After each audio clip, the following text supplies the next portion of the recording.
What's up, everybody? Stephen A. Smith here. Recently, we made news because the great Bill O'Reilly announced a tour that's coming nearest to you in the very, very near future. Get your tickets now for this. It's called Three Americans, live March 30th at Live Nation's Flagg at the Westbury Music Fair on Long Island. Don't miss the very first show. It's myself, Chris Cuomo, and yes, that man, Bill O'Reilly. Take our different ideas, our different backgrounds, our different beliefs across the country to demonstrate that respectful, meaningful, and even fun conversation. Those are the things that make America as great as it should be. The show will be spirited, unscripted, and all three of us will let it fly as we discuss the topics everyone is thinking about these days. There'll also be questions from the audience. We're not running. Tickets are officially on sale now with pre-sale code USA at 3americanslive.com. VIP packages are available with the opportunity to meet and take photos with myself and both those fellas. That's Three Americans, live March 30th at the Westbury Music Fair on Long Island. Additional dates and cities to be announced. Don't miss it. Trust me, you'll get a kick out of it.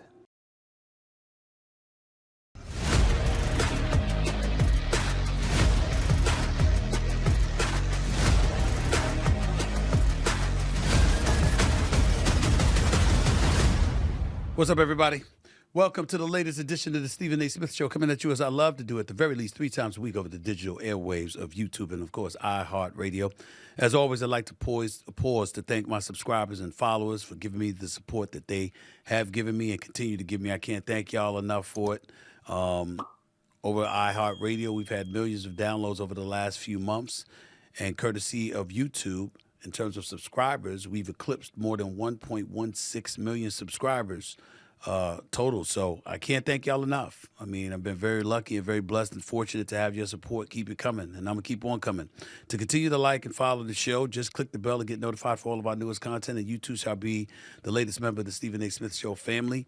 And also, while you're doing that, please take a moment to grab a copy of my New York Times best-selling book, Straight Shooter, a memoir of second chances and first takes, now in paperback. Once again, just go to straightshooterbook.com to get yourself a copy. That's straightshooterbook.com to get yourself a copy. I got a lot of stuff to get into in the world of sports. The Lakers lost last night. Primetime Deion Sanders. There's some big news involving him. There's some folks on the left who have been coming after me politically because of how they feel about certain positions that I've taken. So I'm definitely going to touch on all of that. But I wanted to first broach something before I even get into the show. And I want to say that we know what I've been in the news over the last few days, the last 24 hours in particular. I'm not about to get in all of that. I've said what I said. I meant what I meant. But I do think it's important to point out that you take no joy in it. I've been in this business for over 30 years. And I'm not supposed to be the news. I'm supposed to be talking about the news. And so people in this industry that have come after me because of that reality, the fact that I've been in the news as opposed to somebody talking about the news, I totally get it. I take no offense to what they're saying. I'm not flawless. I'm not perfect. I'm very imperfect. I make mistakes just like anybody else. But I feel what I feel. And I think that it's incredibly important to be as transparent as one needs to be in order to make sure people understand where you stand. And what I find funny is that there are so many people that haven't been a part of this business, who are former athletes, who are individuals that have been in the entertainment industry that have podcasts, and they're literally voluntarily expressing their opinion and either taking it on as a second job or as a hobby. When it comes to me, this is what I do. When I got into the business, into the newspaper industry, I aspired to be in the newspaper industry. My goal from day one was to be a general sports columnist. It was to have the license to opine and editorialize and give my opinion on the news of the day. One of the things that we do here on the Stephen A. Smith Show is we're always paying attention to what's percolating in the news. I'm going to continue to do that. I'm never, ever, ever going to lose sight of that element of my career. I'm going to always speak my truth. And why was it so important for me to be a columnist? Because before the advent of digital and social media and all of this other stuff, the newspaper industry was pretty much running the show, even before talk radio took off. And in 2003, when I was named the general sports columnist, I was only the 21st African American in this nation's history to be named a sports columnist, to have a license to actually give my opinion. A lot of you out there can't comprehend that because everybody could give their opinion today. That was not the case as recently as a little over 20 years ago. So, giving my opinion, sure. But reporting and everything preceded that. Doesn't mean I'm perfect. Sometimes I've gotten things wrong. 95 to 98% of the time, that is not the case. But have I been in error in the past? Sure I have. Will I make mistakes in the future? You're damn right I will, because I'm a human. Nobody is perfect. But I'm going to always look you in the face and tell you where I stand as a man and as a professional, what I believe, how I feel, and it's always going to be based on a preponderance of evidence that has been conveyed to me or that I've seen with my own two eyes. I am not changing in that regard. But I'm also mindful that I don't just represent myself. I represent my day job, ESPN. I represent Walt Disney, the company that owns it. And even though I don't work for the NBA, I'm synonymous with the NBA. I care about how they feel. And even though I don't work for my employees, they work for me, I'm mindful of how they feel as well. And I'm always going to be thoughtful to everybody, no matter who it is. I feel what I feel, and I'm going to be very transparent and real in expressing that. But it's not going to be in a fashion that comes across as thoughtless to those who care about me or care about the impact that I have. That has always been me. And that will continue to be me. And along the way, it's going to be fire and brimstone from time to time. And headlines are going to be made. And people are going to ruffle feathers. And I see people out there talk about he's just looking for attention or whatever. Those folks are either idiots or they're jealous. Because if you're paying attention, I really don't need the attention. I already get it. So to say that I'm doing something for something I'm already getting doesn't really make sense. But they have to have something to say too. And I get that part. Just want to let everybody know that. Now, before I get into the show, however, because I got a lot of NBA stuff to talk about, got to pay the bills with our sponsors. Take it away. All right, folks, I need you all to stop what you're doing and listen up. You know I love this time of year. The college basketball tournament is in full effect. And with all this action jumping off, the Stephen A. Smith Show wants to make sure you take advantage of it all. That's why we've partnered with Prize Picks, the best place to win cash while watching sports. The app is easy to use. Just pick more or less on a few player stats, and you could win up to 1,000 times your cash on a single lineup. Best of all, Prize Picks will give you $50 when you play your first $5 lineup. Win or lose, you'll get $50 for playing. Use promo code SAS and download the app now. Again, download the app and use code SAS to get $50 instantly after your first $5 lineup. Prize Picks. Run your game. Get ready for the next round of the college basketball tournament, please. Today, I'll give you my picks for two of tonight's matchups. The Michigan Wolverines take on the Auburn Tigers, and of course, the Houston Cougars take on the Purdue Boilermakers. Okay, with, first up, let me look at this here. Janai Broome. Will he have more or less than 18.5 points? I'm going with less. The brother can play. I know this, but I'm just of the mindset that in a game like this, I don't know if he's scoring more than 18.5 points. That's just how I feel about it right now. Will Danny Wolf have more or less than 13.5 points? I'm going with more on this, brother, because I like the way he plays, and I think there's going to be opportunities for him to put up more than 13.5 points, and I think he's going to need it in order for them to end up victorious. Will L.J. Cryer have more or less than 16 points? I'm going less with him as well. Because, again, I expect this matchup to I don't expect an offensive explosion in this particular matchup. I expect to see more defense than usual, but we'll see what happens. I'm guessing because I haven't seen much of him, but I'm guessing. Finally, Will Braden Smith have more or less than 13.5 points? I'm going with more, okay? I ran through these relatively quickly because I'm not really interested in you getting my take. I'm interested in you getting the take of my next guest. Joining me to talk about the college basketball tournament is a talented rapper and Prize Picks partner. Please welcome Toosii to the house. What's going on, big time? How are you, man? How's everything going, bro? Stephen A., what's going on, man? It's good to see you. How your brackets looking, bro? How's your brackets looking? Man, I ain't gonna lie, man. My brackets ain't looking the best. I'm a Tar Heels fan, man.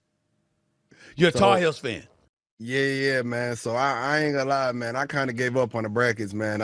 Listen, when the Tar Heels got knocked off, I said, okay, listen, I can't even watch this no more. It was a hard year to watch for us. They haven't been the same, man. I mean, damn, a couple of years ago they played for the national title. I see this cat Caleb Love at North Carolina. I'm like, he was there. What the hell is he doing in Arizona? He was there. Yeah. I'm a Caleb Love fan, man. So when I seen, I mean, when he made the transfer, man, it kind of been rocky for me. You know, I really wanted Arizona to win that game yesterday, man. But it was rough, man. That's how it goes sometimes. I understand that, man. You know, it drives me crazy. I get it. It would have been nice, but Duke is no joke. And if you're a Carolina fan, it hurts to see Duke doing what it's doing. But that brother Cooper Flagg is no joke. Yeah. No joke at all. We got to stand down and concede that. Wouldn't you agree? Yeah, nah, for sure. I mean, when I seen him get the recruit, I kind of just like took my head off. I said, okay, it's over. Exactly. So now I'm looking at this, man, and we've got an Elite Eight coming up and what have you. I mean, when you think about where your teams lie, I mean, I know you try not to pay much attention to the brackets, but I'm looking at Duke and Bama. They're about to go up against one another. Florida and Texas Tech is about to go up against one another. Auburn and Michigan got to show us, and we're going to find out about them. Mississippi, Michigan State. Obviously, they're going up against one another, so we got to pay attention to that. Duke, Alabama is going to go up against one another. Houston and Purdue, and Kentucky and Tennessee. But let me ask you this right now, because originally you grew up, you know, if I remember correctly, you're from Syracuse, New York, but grew up in Raleigh, North Carolina. That explains your love for that. Cooper Flagg of Duke is on fire, and you just talked about you being a fan. It will be down to 8 teams after tonight. Right. Forget about how your bracket's looking, because I already asked you. Yeah. I'm gonna tell you how I feel. Go ahead. Give it to me. So honestly, man, I think I'm gonna just start with the Duke and Alabama game. I think the Duke and Alabama game is gonna be a great game. My only concern is this Alabama team is full of veterans. You got the center that came from Ohio State, Sears. I believe. You got that cat, the point guard. You got Sears as well. You got Sears. You got Mark Sears. That's a veteran. You got Grant Nelson. Yeah, I mean they've been in the spotlight before. So you got a lot of rookies going up against some guys who done been in that spotlight. I think. So you're saying that you're giving Alabama? Hold on. You're saying you're giving Alabama a chance because of their experience? Yeah. I got to go with Bama. Let me tell you why I think you're wrong about that one. Okay, talk to me. I watched Alabama in the SEC tournament. I watched them against Florida, right? And Florida's size just seemed to be a bit too much for them. They just seem to be undersized, okay? Right. And in case you haven't noticed, Duke's got some size. Oh, yeah. And in Cooper Flagg, the brother's 6'8" and all world. Yeah. This brother Proctor is drilling shots from all over the place. Right. Cooper took it to another level on Thursday night, had 37 and 6 for credit. 37 and 6. This is what he does. The brother's special. He's probably going to be the player of the year. Yeah. I can't see Alabama beating Duke. I just can't see that. I could be wrong because it's NCAA. I'm going to tell you this, Stephen A. Now, listen, it's the thing. They got some size. But when you got a guy like Grant Nelson, if Grant Nelson could play how he played last year in a tournament, if Grant Nelson could step up and play how he played last year in the tournament, with Mark Sears doing what he do, because this is the thing, Tyrese Proctor can't play against Alabama how he played yesterday. He only had 7 points yesterday. He can't play against Alabama like that, like how he played against Arizona yesterday. So the thing is, they can't rely everything to beat. Now, I can't say they can't rely because Cooper Flagg is a freak of nature.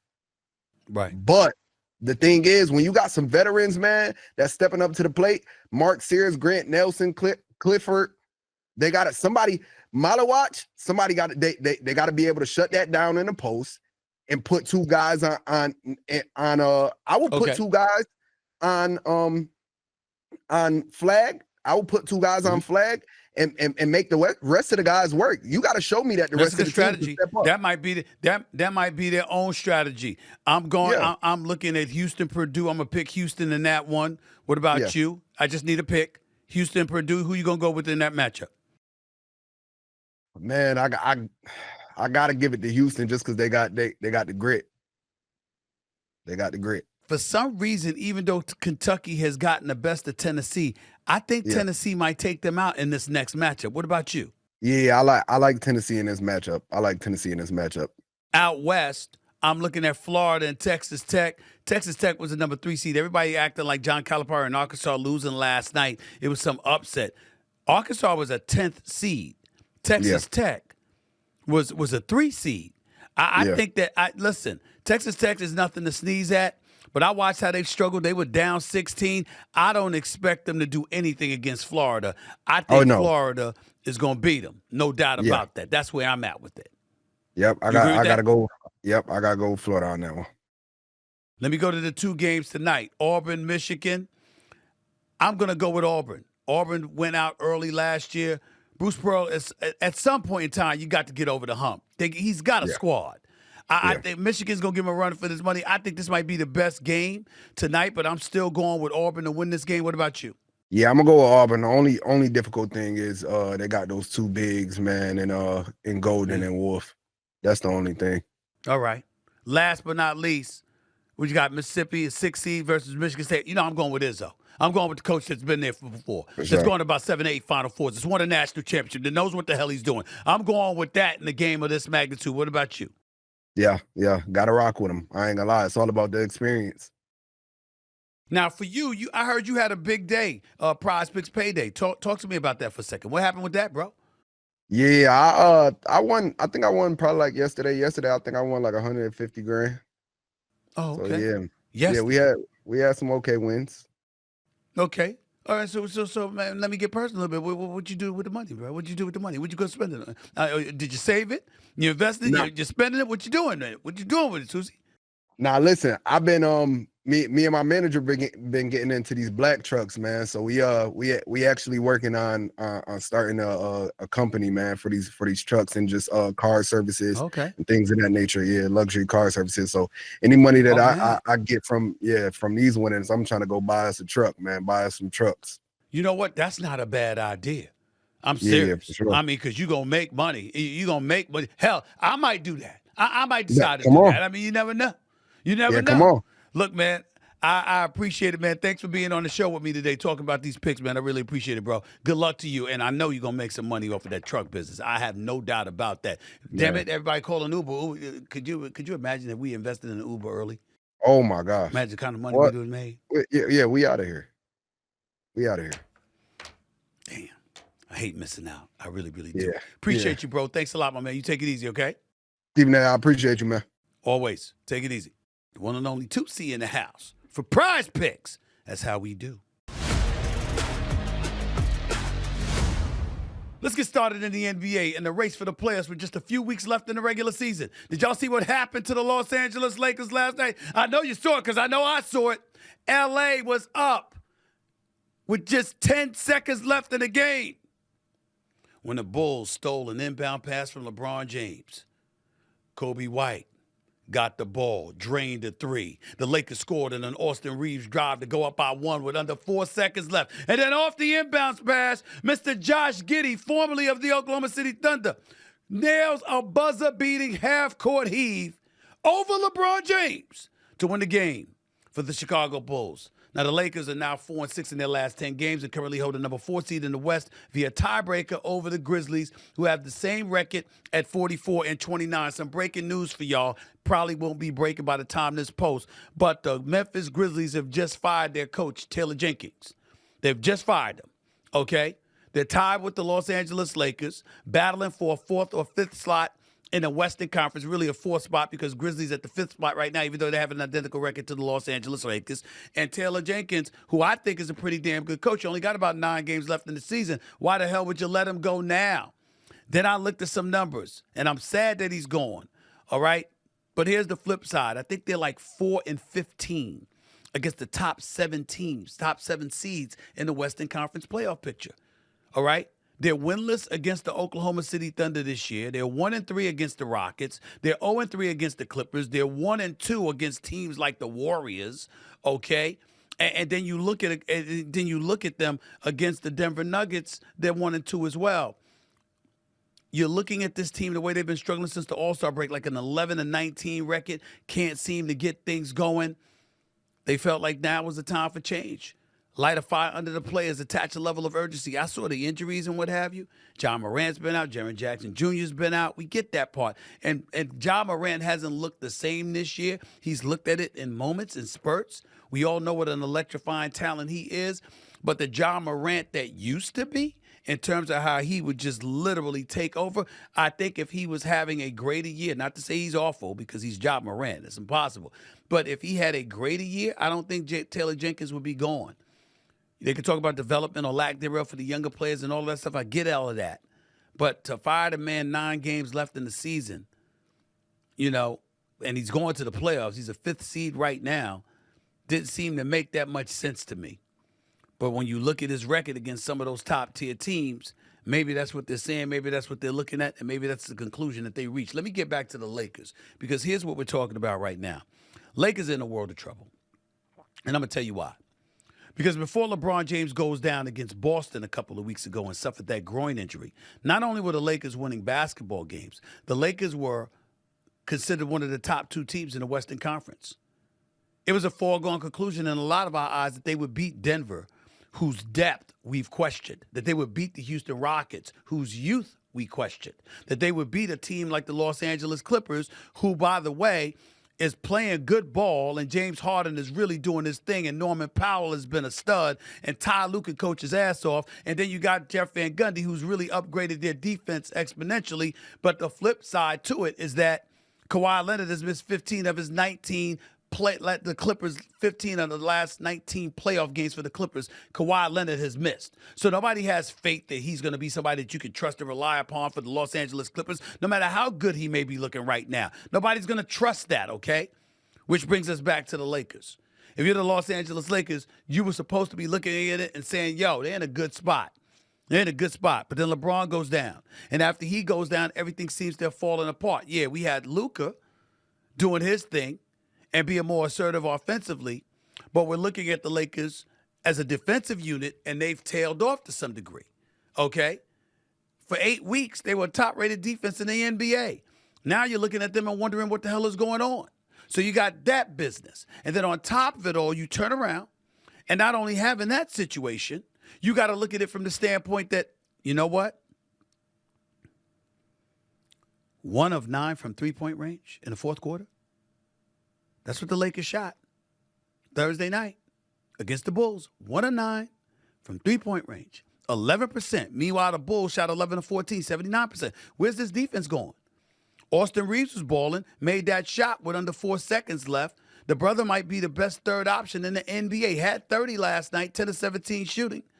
All 7 free throws, 3 of 9 for three-point range. The brother can play. Austin Reeves is a special talent. He's really showing out. And props to J.J. Redick and his staff with the Los Angeles Lakers for looking the way that they're looking with them. But right now, we got to ask ourselves that question. When you look at the legitimacy of the Los Angeles Lakers, it is such a huge, huge question mark right now because, as my man Kendrick Perkins said to me, if you look at LeBron James, from what his sources tell him, he's not 100% healthy. He's only at about 75 to 80%. Luka plays no defense. Perk keeps bringing up the statistic. He's absolutely right. Blow-bys, meaning opponents blowing by you. As a defender, nobody gets blown by more in the NBA than Luka Doncic since he's become a Los Angeles Laker. He's leading the league in blow-bys. So that's compromising your defense as well. And as a result, the Los Angeles Lakers don't look like a shell of themselves. So here we are, ladies and gentlemen. Even though when Luka first arrived, We said the Los Angeles Lakers are going to be severely compromised because of defense, because Anthony Davis is being gone. Over time, we looked at them and said, you know what, there's hope. There's aspirations for this team. They could get to the Western Conference Finals. Now we're looking at them and we're saying, wait a minute. If you finish as a 4th or a 5th seed, being 1-3 since LeBron has returned, if you sit up there and you're going to be in a situation where you end up as a 4th seed or a 5th seed, that means that first round series, you're in jeopardy of not having a home court advantage in it. Number 2, even if you were to face the Memphis Grizzlies and you ended up beating them, you'd get Oklahoma City in the second round, and nobody thinks you're going to beat them. So the Lakers could go home before the conference finals. If they fall to a 6th seed and they were locked in at the number 6 spot and had to go against number 3 Denver, suddenly people look at them and say, wait a minute, Jokic and those brothers would beat them. So you got all of that going on. So the Lakers have gone from looking like a bona fide big-time threat to come out of the West and at the least get in the way and have a face-off against the Oklahoma City Thunder. And in the span of a week and a half to 2 weeks, they've disintegrated from that to you going home in the first or the second round. That's what we're looking at right now.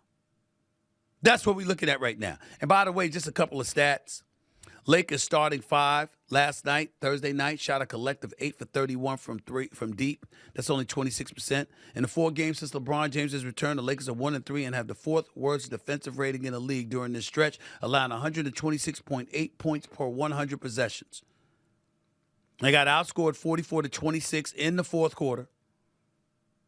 And oh, by the way, in those last 4 games, the Lakers have been a -13, -14, -12, and -9 with Luka and LeBron on the court, and they've been outscored by a total of 48 points with LeBron and Luka on the court together. LeBron might have had a brain fart in Chicago last night, but we know that's not something he will customarily do. It happens. Luka being blown by, Luka not playing defense, Luka not seeming in good enough shape is a different problem and a different animal altogether. It's something that we all need to pay attention to, and we cannot ignore.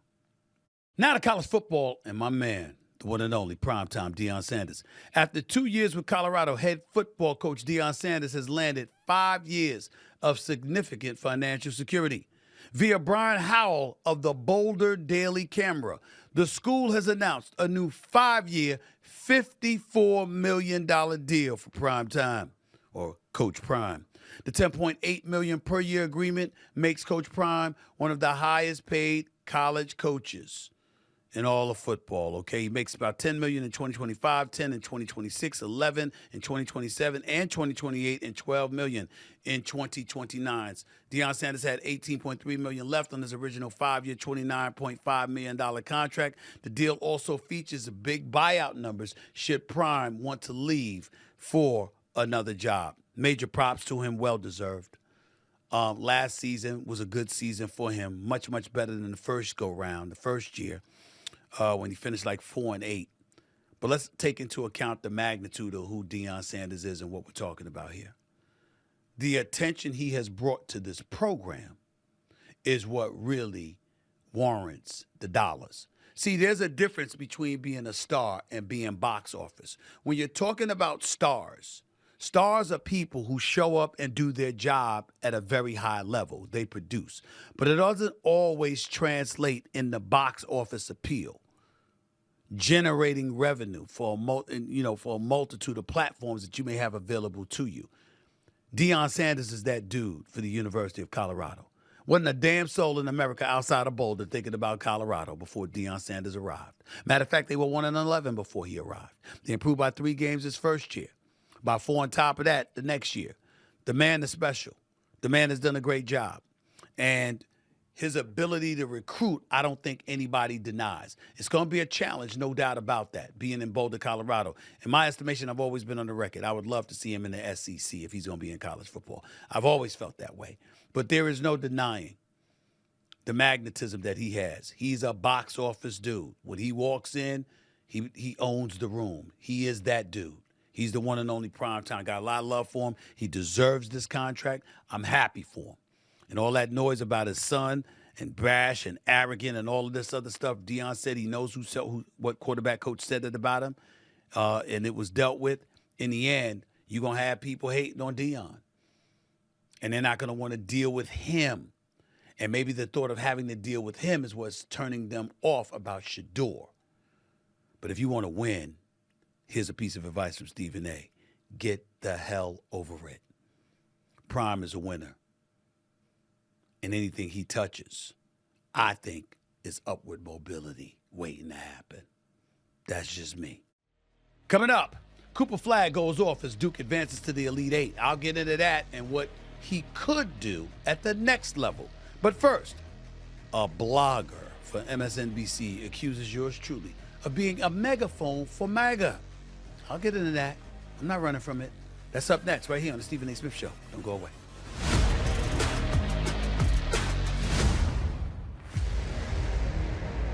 All right, everybody, listen up. With all the big-time sports action that's happening each and every day, the Stephen A. Smith Show wants to make sure you are taking advantage of it all. That's why we've partnered with Prize Picks, the best place to win cash while watching sports. The app is really easy to use. To make a lineup, all you have to do is pick more or less on a few player stats. Choose from any of your favorite players, Luka Doncic, Jimmy Butler, and Zach LaVine, all in the same entry. Then sit back and watch. The list is absolutely endless. You can play Prize Picks in over 40 states, including California and Texas. Best of all, Prize Picks will give you $50 when you play your first $5 lineup. Win or lose, you'll get $50. Just use promo code SAS and download Prize Picks right now. Again, download the app and use code SAS to get $50 instantly after your first $5 lineup. Prize Picks. Run your game.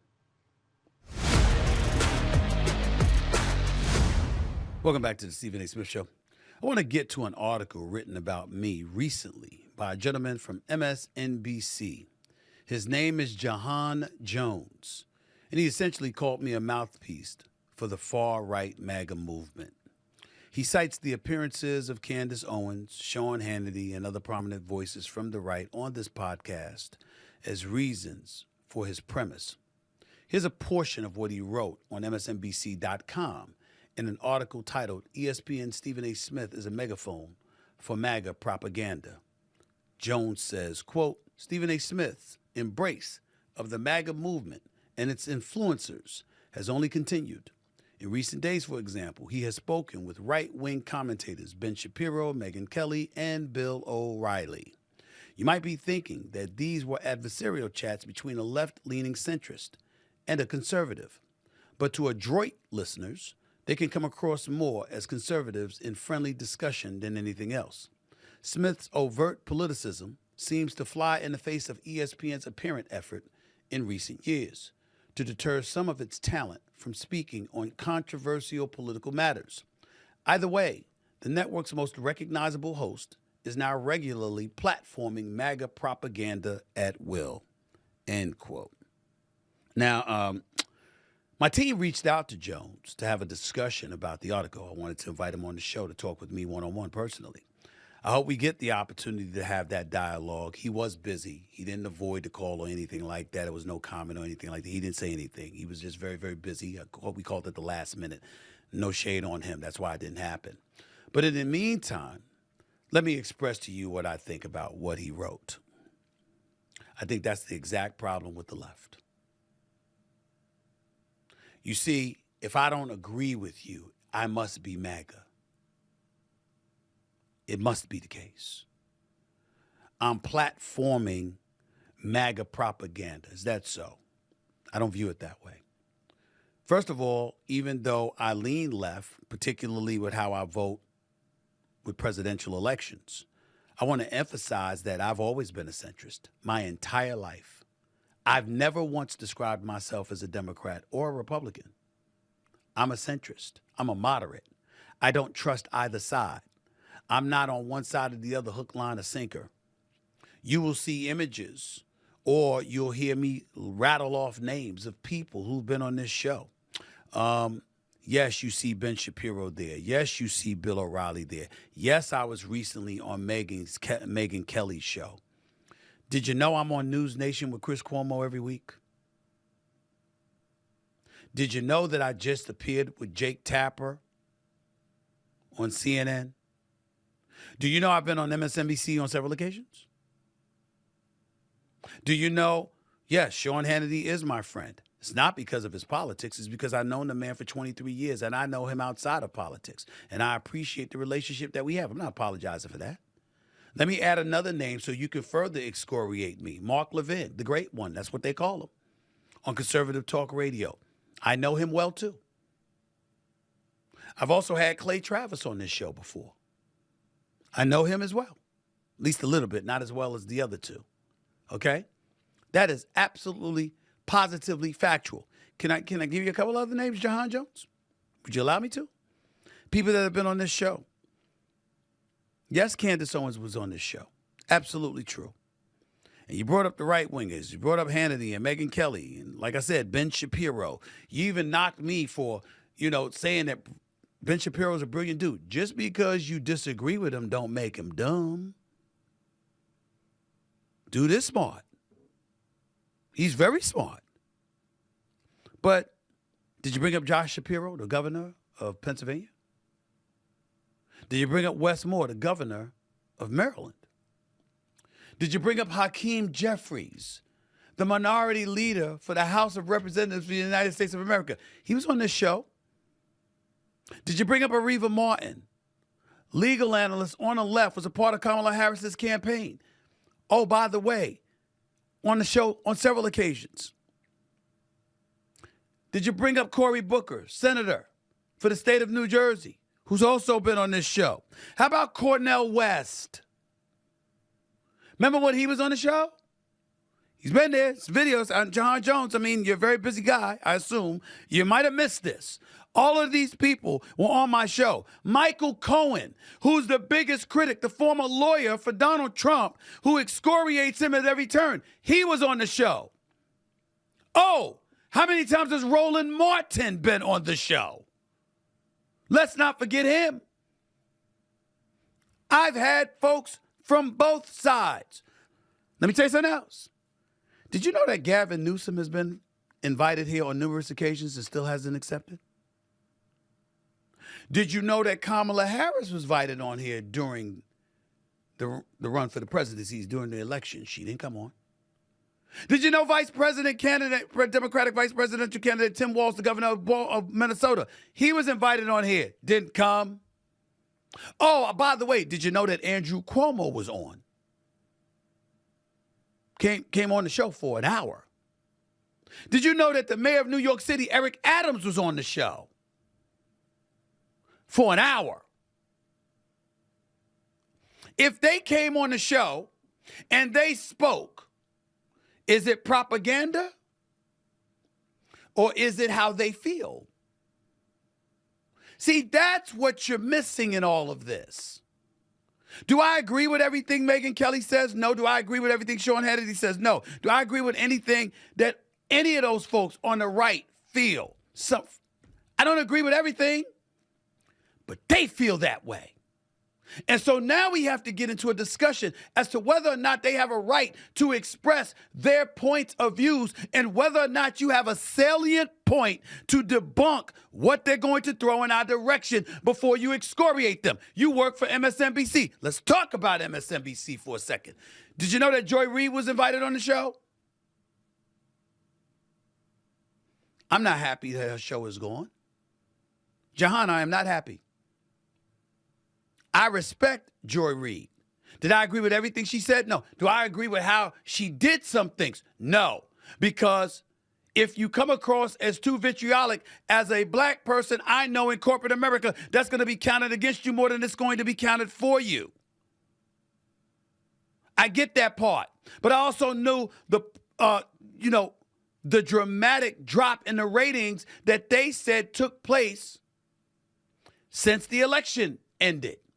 I saw Morning Joe with Joe Scarborough and Mika Brzezinski, who I respect.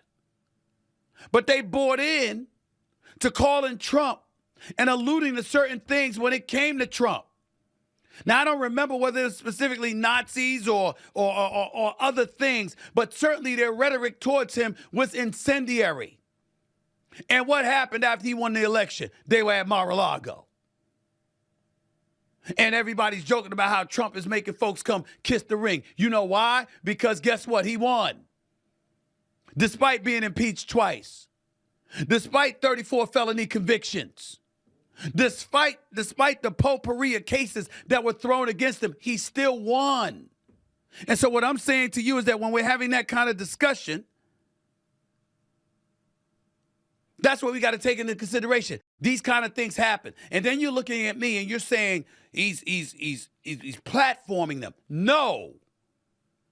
I am a journalist by trade. I'm going to interview you and give you an opportunity to answer the questions that people want to know and see what they have to say about it. And y'all be the judge. I'll try to ask piercing and poignant questions. And if I don't know something, I don't know something. And if I don't have as much knowledge as you, Jahan, I get that part. But it ain't platforming to listen to what other people have to say. They're going to say it anyway. If I interview Trump tomorrow, I'm going to be accused of platforming Trump. If I ask him about the 34 felony convictions, if I ask him about being impeached twice, or if I avoid that because he's the president despite all of that, and I'm asking them about inflation, what you going to do about that? I'm asking them about the war in Ukraine. Why are you coming across to somebody that's siding against Ukraine and siding with Putin? If I ask them about illegals or illegal immigrants in this country and how successful it is or lack thereof, if I see him trying to push a case to the Supreme Court so he should be allowed to deport anybody that he wants to that's here illegally, all you could do is listen to the answer, bro. But Democrats don't get that. And when we talk about me getting on the Democrats, you want to point out some of the things that I said. Okay. Primarily, I have voted Democrat. This is you quoting me in your blog. I have voted Democrat throughout my life, but I'm utterly disgusted with what I'm seeing. Why shouldn't I be? Why aren't you, Jahan? Did you see what the Democrats did leading into the election? Did you see how Kamala Harris went on national television and said she doesn't really see anything differently that she would do compared to what Joe Biden was doing? Did you see Obama deport more illegal immigrants in this country than even Donald Trump did during his tenure as president? But Joe Biden take office and literally open the borders? Did you see crime taking place in the street? Did you see people getting arrested and getting let out of jail the same day? Do you see what's happening in California now, where there's reports that the state of California is running low on money and literally Medicare is jeopardized because of over $1 billion that was spent on illegal immigrants? Did you see their state legislature pass legislation protecting migrants and illegal immigrants from federal enforcement by the Trump administration? We're paying attention. We're seeing what's going on. Everybody's not going to feel what you feel. The thing is, you ask the question and you listen. But in the end, this side won. When I said that they engaged in lawfare, you're damn right I brought it up. Do you know why I brought it up, Jahan? Mr. Jahan Jones, do you know why I brought it up? I brought it up because I'm ticked off that that's what they thought it would take in order to beat Trump. A, because it didn't work, and B, where's your bullpen? Kamala is what you had. I respect our former vice president of the United States. I wish her luck. I hope she runs for the gubernatorial seat in the state of California. But when she ran for president in 2020, she couldn't even make it to Iowa. And all of a sudden, y'all wanted us to act like she was a rock star because you wanted Biden going so badly after his debilitating performance on the June 27th debate stage.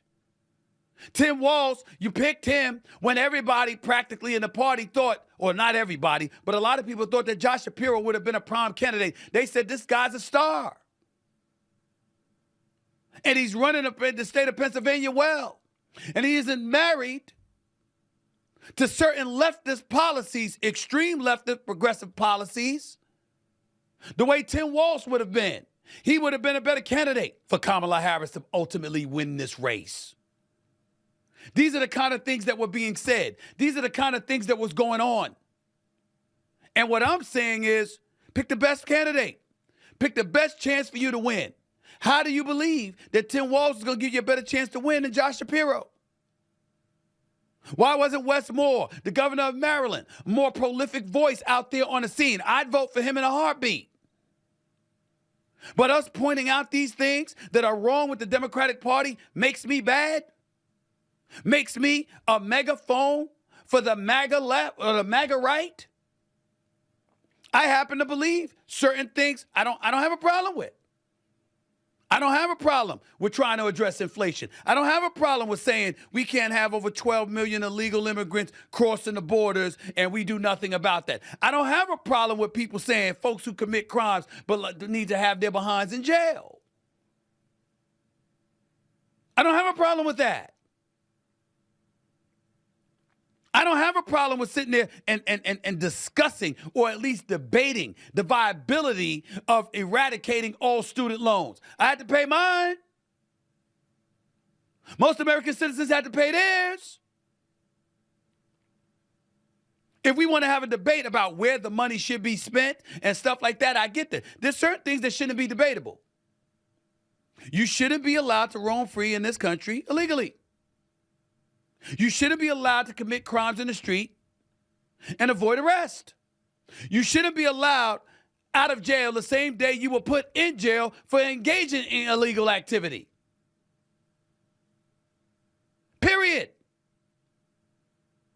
There are certain things that are just basic and are just general. You don't have to go into the weeds. I know the MAGA right ain't right all the damn time. I don't trust what comes out of Donald Trump's mouth. I get that part. But when we want to sit up there and look at the latest controversy that they're involved in terms of national security information, in terms of attacking the Houthis with Mr. Hegseth himself, who to me falls under a DEI category, by the way, and we want to talk about this man being fired. Were y'all talking about people being fired when Biden pulled troops out of Afghanistan? When at least 13 lives were lost? When billions in equipment were left in Afghanistan? The sloppy manner in which we parted ways? Were you talking about the same thing then? Because this ain't worse than that. It could have been, but is it? What was it? People are allowed to have their opinions. At the end of the day, you got the right leaning on the left, pointing out the left's hypocrisy and double talking more effectively than the left is able to do to the right. Trump's not admitting he's wrong. Trump's not going to come out there and admit, I did this wrong, I did that wrong. He's not going to do it. He's likely going to lie out of his teeth every chance he has an opportunity to do so. Not going to tell you the truth. He's loaded the Supreme Court. It's a 6-3 majority. We're going to ignore the role that Ruth Bader Ginsburg played in that when she refused to retire while Obama was in office and they wanted her to depart.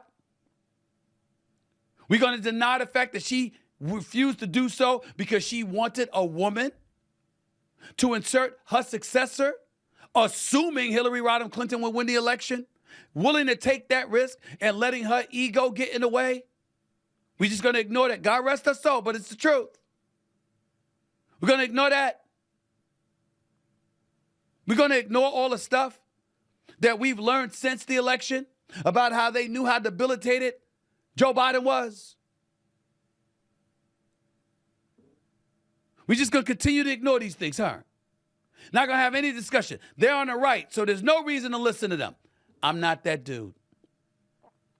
On this platform, it's very, very important that I say to y'all this. On this platform,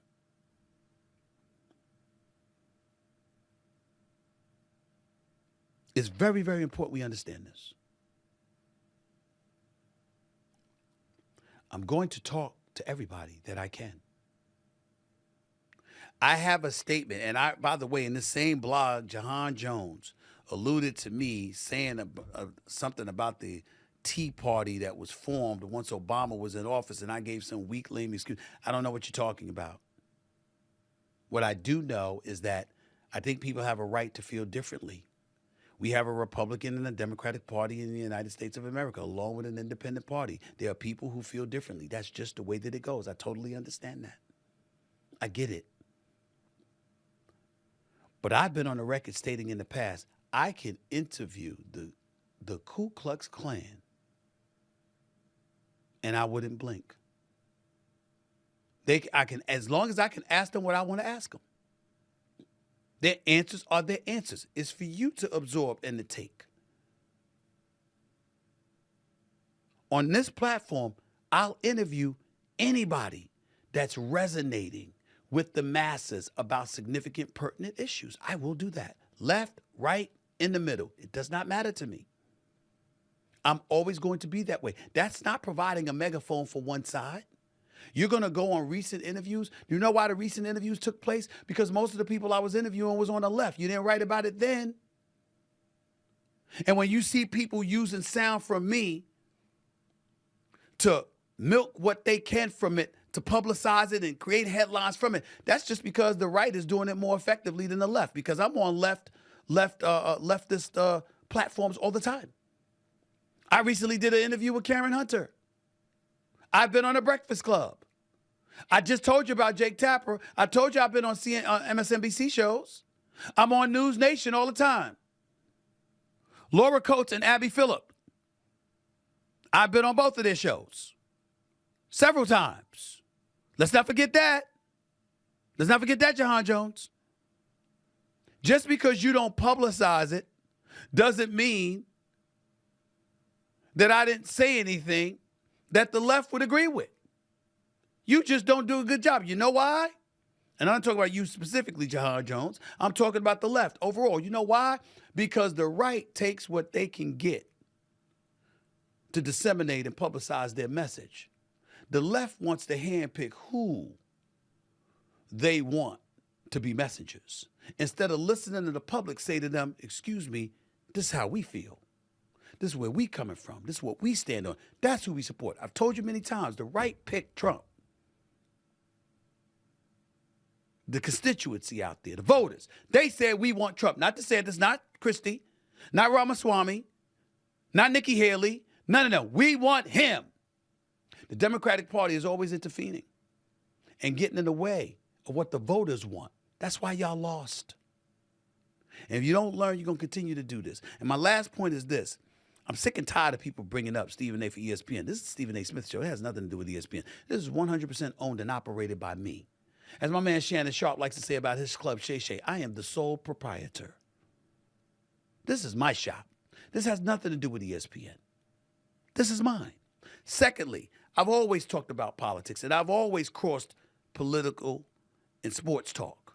Number two. Number three, when ESPN arrived and they gave that mandate more than 7 years ago now about minimizing the political talk, they were talking about primarily over their airwaves. Not just their talent. I've been talking about politics for ages. I've been giving social commentary. I shouldn't even say politics because I always give social commentary. And I always will. As long as I'm breathing and I'm in this business.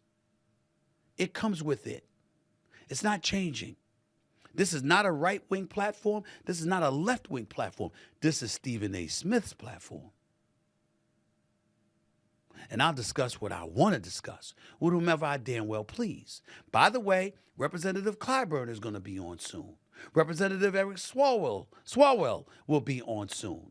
Ro Khanna out of California. I've had the pleasure of meeting him, and I appeared on Real Time with Bill Maher. He's going to be on the show. Oh, by the way, Bill Maher has been on the show. Not once, but twice. He'll be back on the show. Kamala Harris has been offered to be on the show since the election. She's declined. I'm still trying to get Gavin Newsom. He's declined. I'm not finished. Nancy Pelosi, want to get her on one day. She's welcome to come on.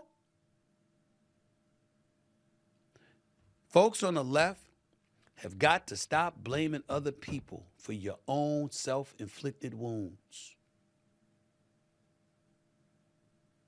The fact of the matter is, most of y'all, people don't want to hear from. Jasmine Crockett's welcome on the show. AOC, Alexandria Ocasio-Cortez, she's definitely welcomed on this show. Bernie Sanders, he's welcome on the show. Nobody's hiding. I have never been a fan of listening to Elizabeth Warren. I respect her as a senator for the United States. I respect her work, etc. I got one problem with Senator Elizabeth Warren and one problem only. No other problem other than this.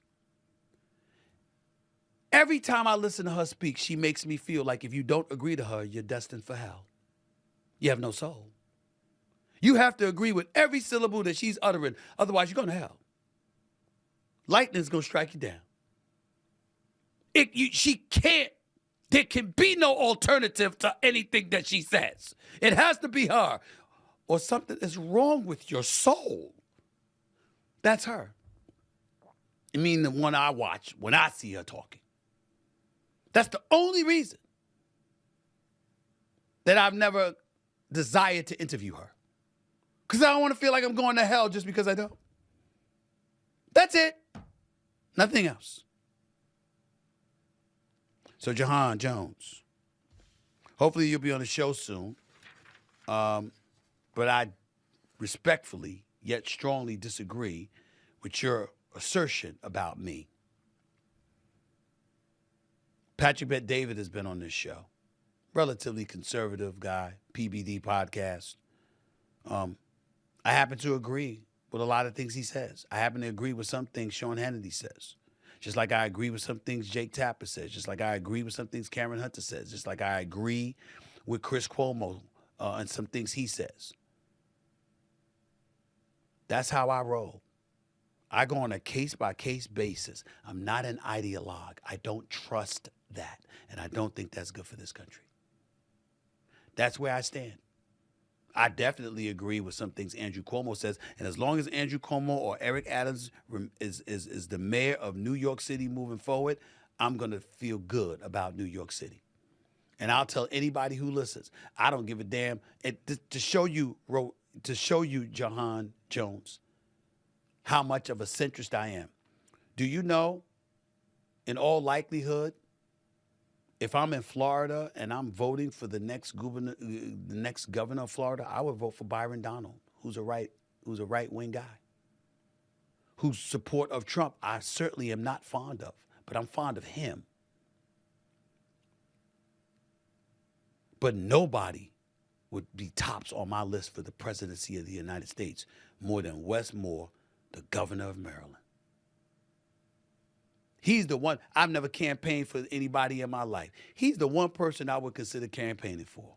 I think he's the real deal. I think that if you're the left, that's somebody you should rally behind. Wes Moore, the governor of Maryland, in my opinion, should be the next president of the United States of America. Not me. Him. I believe in that brother.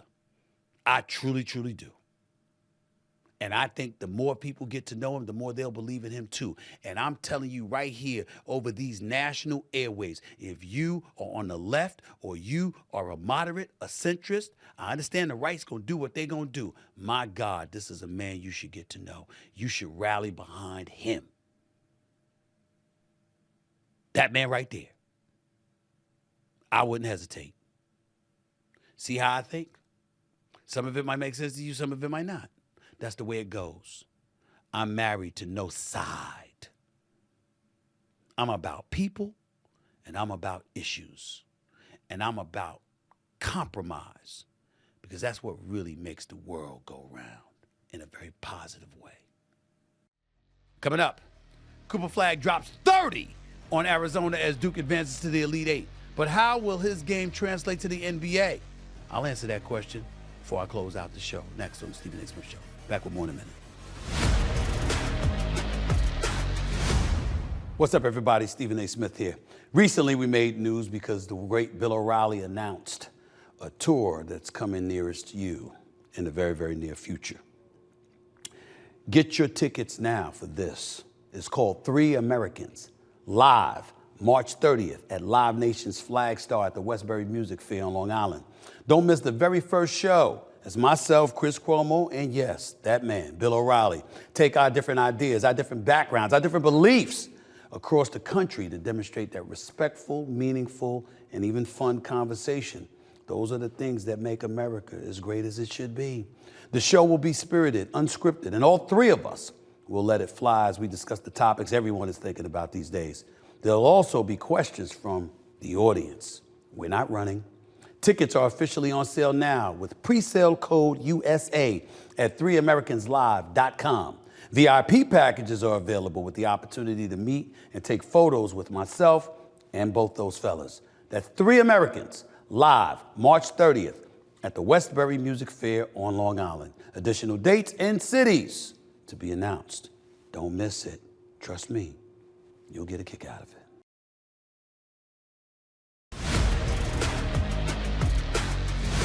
Welcome back to Stephen A. Smith Show. Let's get to the NCAA tournament real quick, please, as the Final Four will be set after this weekend. Here's the latest bracket after the first two rounds and the first day of the Sweet 16. The top seeds of Duke, Houston, Alabama, and Auburn are all still alive heading into today's action.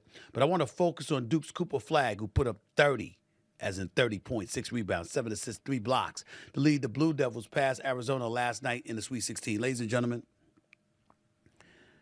this brother Cooper Flagg is the real deal. He's the real deal. Legit 6'8", with a J, with a handle, with passing ability, with poise, plays on both ends, plays defense and offense, can hit, goes to the free throw line. I mean, this brother is something special. And he's probably going to win National Player of the Year. The way Duke is looking right now, even though I was thinking Florida, I think Cooper Flagg might win the national title.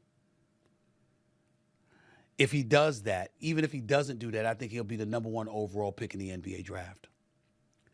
I think people are salivating. Listen,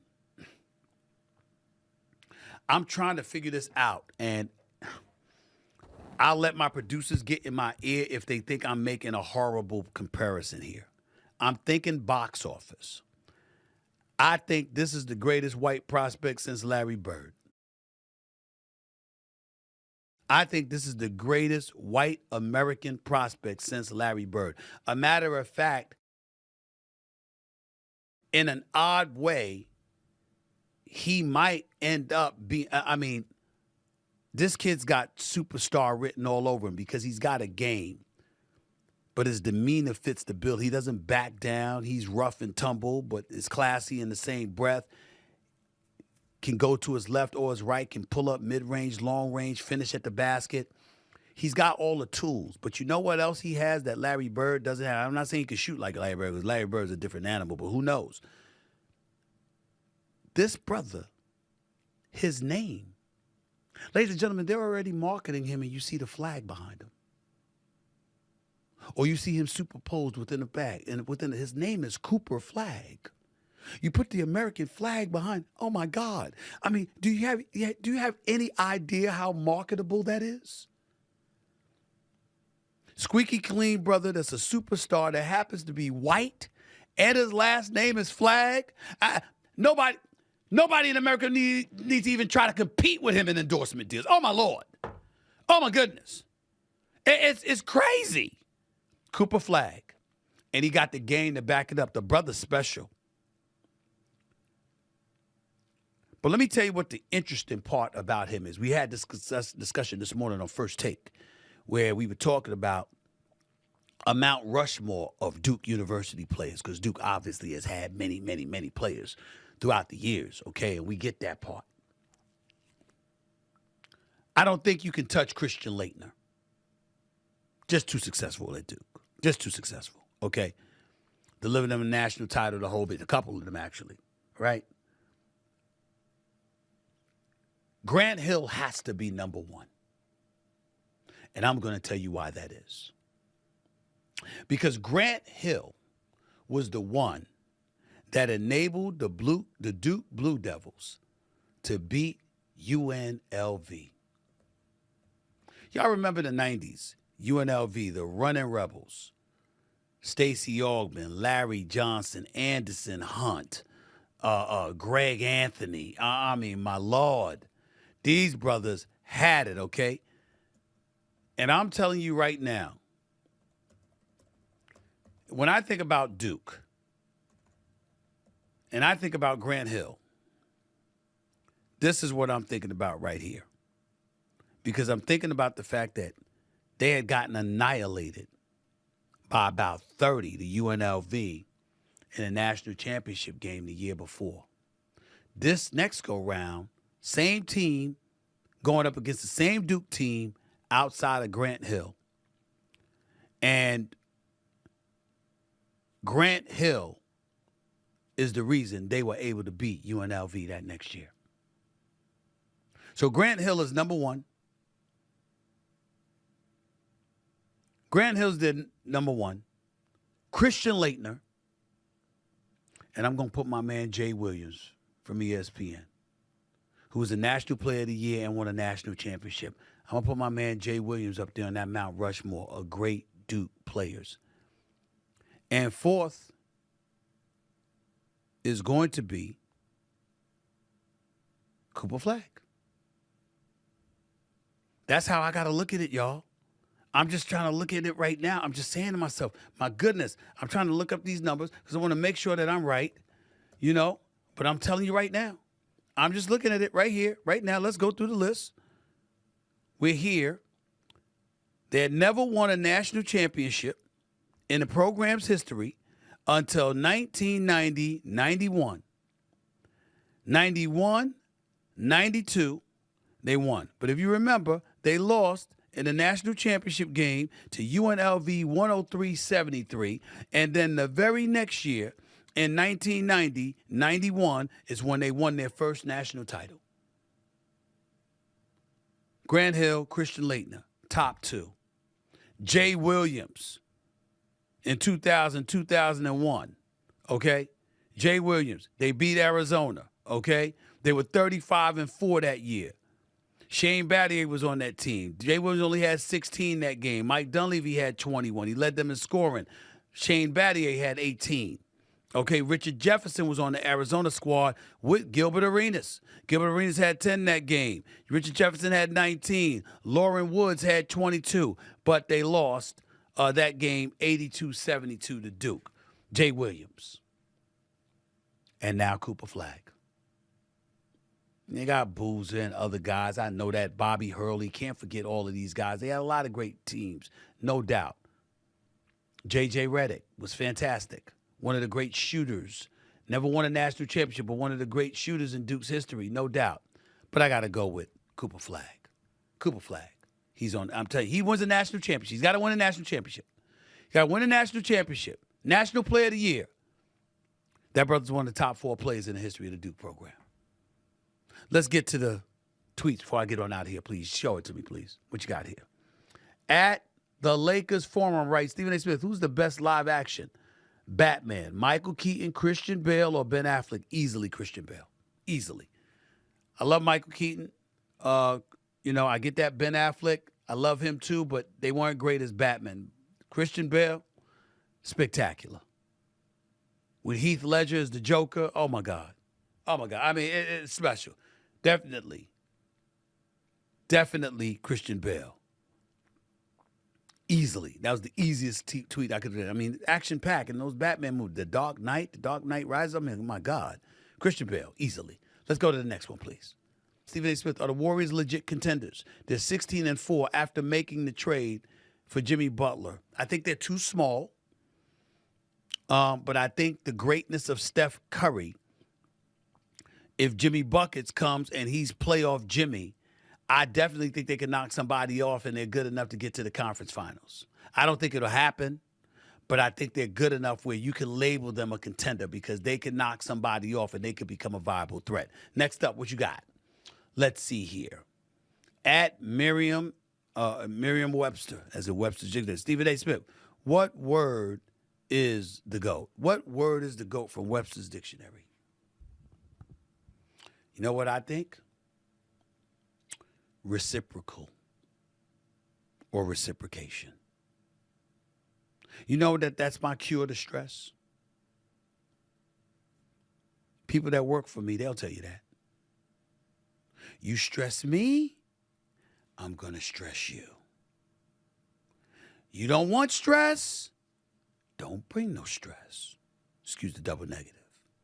That's me. Reciprocation. That's my favorite word.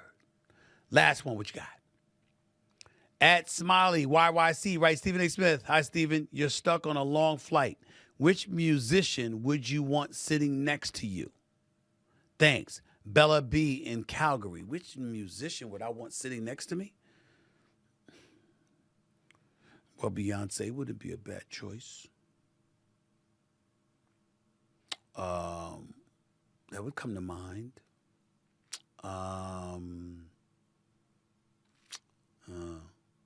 Well, hell, Jay-Z too. Even though Jay-Z would torture me about his sports knowledge and how he's superior to me in that regard. So both, Hove and Beyonce definitely come to mind. Let me try to throw out another name there. Let me see what I think about that. Snoop Dogg. Because we'd be talking sports all day long. We'd be talking sports all day long. Snoop Dogg. That's what I would tell you. Those are my answers. That's it for this edition of the Stephen A. Smith Show. Got a slew of NCAA games to look forward to this weekend, so I'm going to be right on top of that. I hope y'all enjoyed it. I hope y'all had a good time. I love y'all joining me today. I hope you appreciate my comments about sports, politics, and beyond. Always appreciate it. Keep the love coming, and I'm going to keep on coming. Enjoy your weekend, and I'll be back with you on Monday. Same bad time and channel. Until then, Stephen A. signing off. Peace and love, y'all. Take care.